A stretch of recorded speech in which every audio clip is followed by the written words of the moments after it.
and he put his duffel bag around his neck and was going up the thing, and he almost fell off the gangplank. If he did, it went right back down between the ship and the board. He'd have been crushed to death. And one of the guys grabbed him, pulled him back in, and after he got on, they told me, well, that's all on that deck. And they put me on a different deck from what my men were.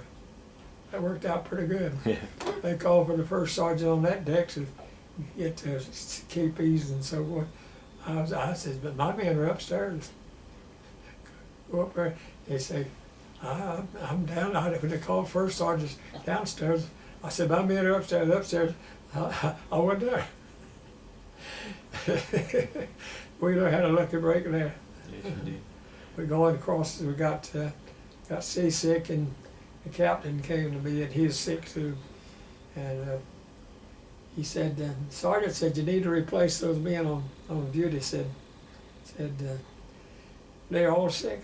I said, well, if you say so, I'll do it. But said, hey, one of them's sick. You gonna put a sick man off, put a sick man on? He said, I guess not. And so, but I was sick 2 days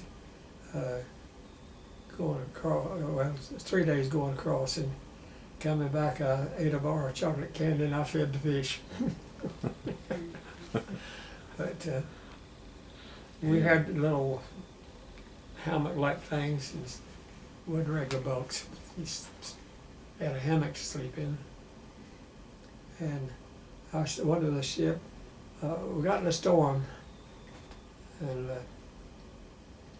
I don't remember where they was going or coming back, but anyhow, we got in a storm, and the storm threw all of our food off the stoves, and so they gave us stewed beef, and I looked at it, and I told some of the guys, we're standing up at the table, and the ship was doing this, and if you turn your loose, your best kid is slot down the other end. I'll turn them loose and catch it on the other end. And I said, my goodness, you know what that is? No, it's beef. I said, there ain't no such a thing. It's stewed horse. Look how coarse it is. Look how red it is. You can cook it and it don't ever get, it's still red. Boy, it's all pushing their place back. It's a mess, kids. Yeah. I want to back up one moment here. You landed in New York. You come down to Fort Bragg. At this point, did you know you were going to be discharged from? When I got to Fort Bragg, Okay. they were told we were going in and get discharged. Okay. I think that's the first thing we found. And so we had a couple of days there, and Bill and I were going to wait and just surprise a while by coming in. He slipped off for me, he couldn't stand it, and he called his wife, and they came to Fort Bragg, and there my wife was with it. I said, you rascal, but I'm glad he didn't. So this was, what time of year was this when you? Well, it was in fall. Fall. September. Okay. Discharged September 25th, 1945. See, I was going to ask you what was the reception like when you came back to Monroe, but you had a reception right there at Fort Bragg, didn't you? No, we didn't have no reception. Well, your wife was there, right? Oh yeah, that was all. They didn't know, all the celebration was over when I got home. Yeah. They look at you and say, so what? So when you got back to Monroe, was there anybody else here who was happy to see you? Nothing but the families. Okay. Of course, the man where I worked for there in the mill, didn't go, and he sent me word, said, he'd be want to see you. And I said, all right. I went up there to see him and see the superintendent of the plant, and he said, I want to talk to you. He said, I don't want you coming back here and doing like these other boys. I said, Mr. Willis, listen, I've been here on 5 years. I've got enough money to last me a month. I didn't get furloughs. I'm going to take it off, and I get through that month, I'll come to see you. He said, well, you come. We don't have what you want. We'll make you a job, or we'll get you a job. So they told me to take over the supply room in the weave room where I used to work, in the weave room, and the fixers had a just come in there and get what you want. If you get the wrong piece, they throw it in a different bin. So I built some new bins, and I fixed that Dutch door where they couldn't get in. They gave me an order, I'd get what you wanted. And I worked there for a while, and then I changed at the post office. I got a job at the post office carrying mail. I took it, and I took the civil service exam, and they said I made the highest grade anybody ever taken it. And I didn't know that, but anyhow, my job wasn't permanent, so they gave my job to a fellow who had 5% disability from the Army, and put him carrying a 10-pound bag, and and you had 5 pickup stations, and you'd have a bag full of mail. You'd work it up, you'd take a little bottle truck, a closed-in truck like a touring car. You'd take it, put it in those boxes. You got a key. You get to that truck, you open the key, get your mail, put it back in your bag. Then you had it lined up to where you would go, and you would case the mail, and no, there wasn't no celebration. I read something in Dear Abby somewhere about this fellow was surprised, was griping about and not respecting him, but it didn't bother me. I was glad to get out, and I got a letter from the Adjutant General of North Carolina National Guard wanting me to take over the guards in Monroe, reorganize it. I didn't bother to answer, but I should have. I didn't think about it being disrespectful, but I knew what I had to do. I had to go to school. And I carried mail about 5 years, walking 20-25 miles a day, and then got a chance to resign my job and started school. I carried him to Gardner Webb. He was 1 year old. There I was up there on a pair of roller skates in the skating rink with him 1 year old skating around with him in arms. But I was going to ask you about your friends you made while you were in the Army. Do you still have any contact at all with any of those guys? I did. I had one, Roland Stevens from Chester, Pennsylvania. He used to come to see me, and we'd go see him. And I had one Montgomery boy who was out in, but he was from Monroe and married a girl while he was in service and was out in Arkansas or somewhere out there. I kept contact with him. And back then when we started had a reunion about every year, and there'd be a good number of them and we contacted. But it dwindled down, and I corresponded with Walter Montgomery, and I corresponded with Walt Irby. He lived in Meriden, Mississippi. And on the way to Mississippi to see my baby brother, which seemed like my son, I stopped and see him, visit him.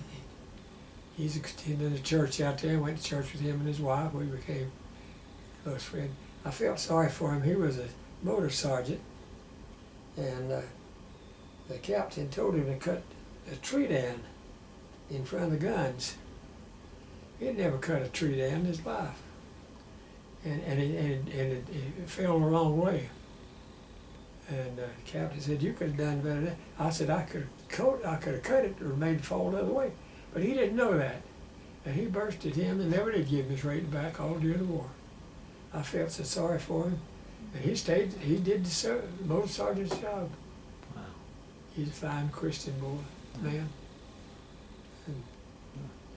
And a lot of them there in Monroe, I kept in contact with him because I went back to the reunions and that sort of thing, and those fleur-de-lis, the lapel pins, about 113th, they gave me those, and I used to wear them on the uniform of the National Guard, and I met the young people, the first sergeant, and I thought I was young, he seemed younger, and I kept up with some of them.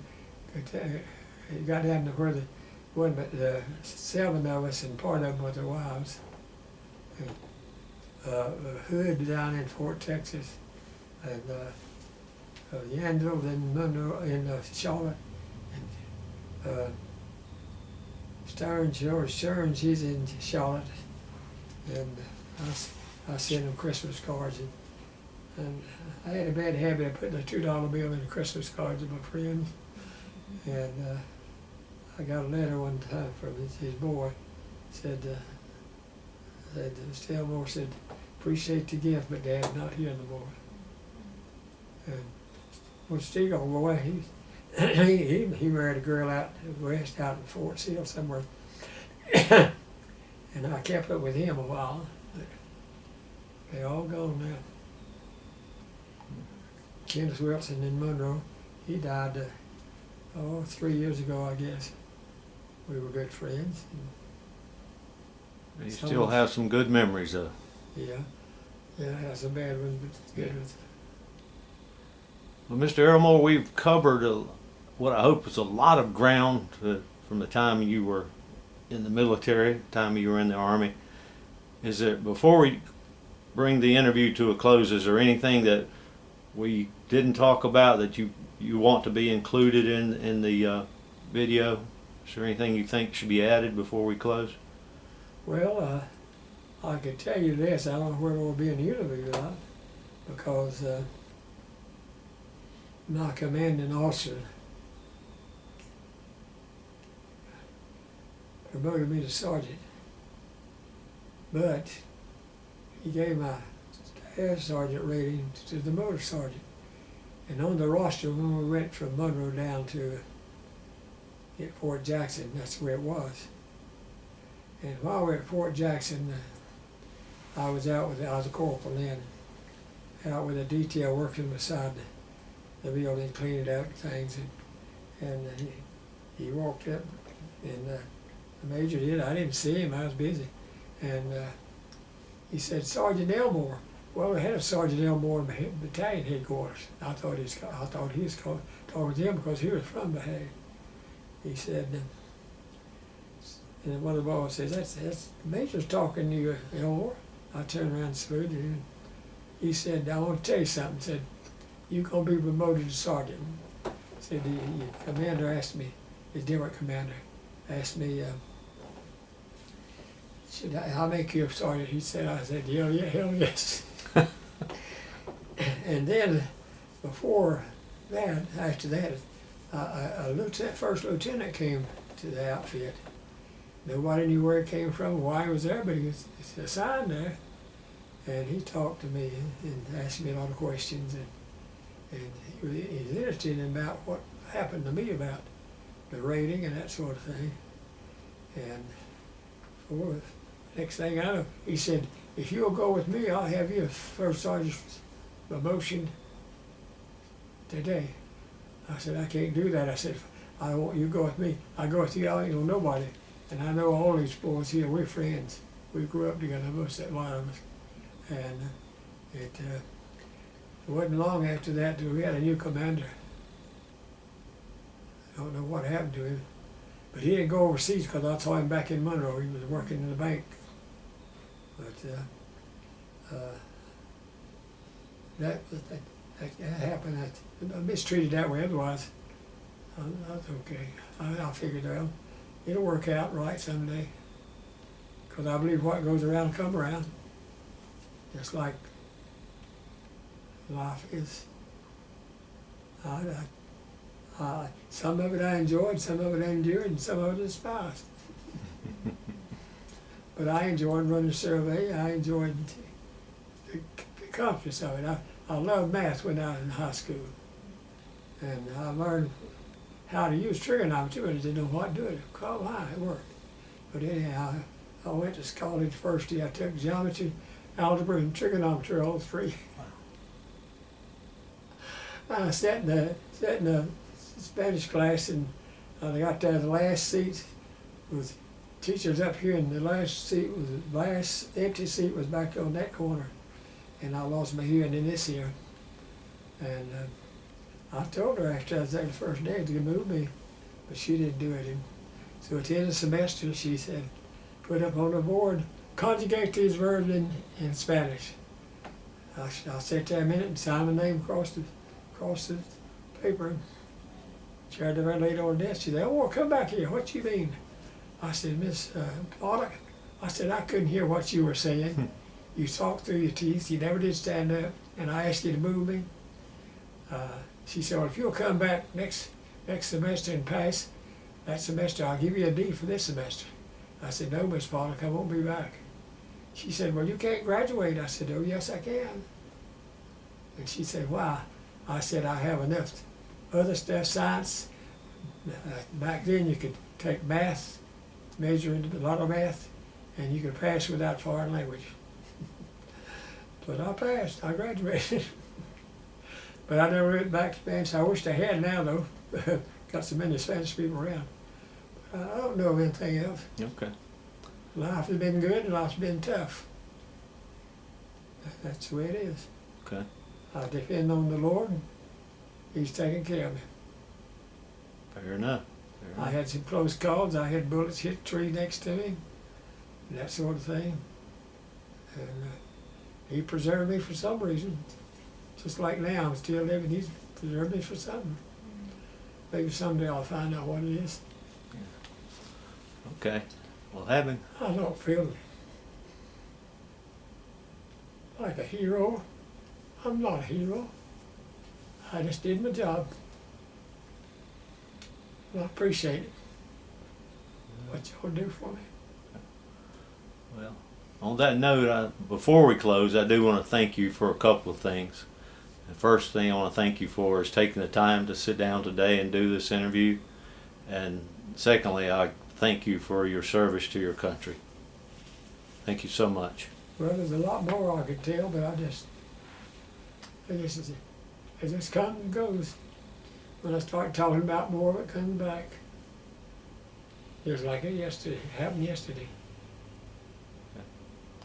Thank you so much, Mr. Elmore. Thank you for coming.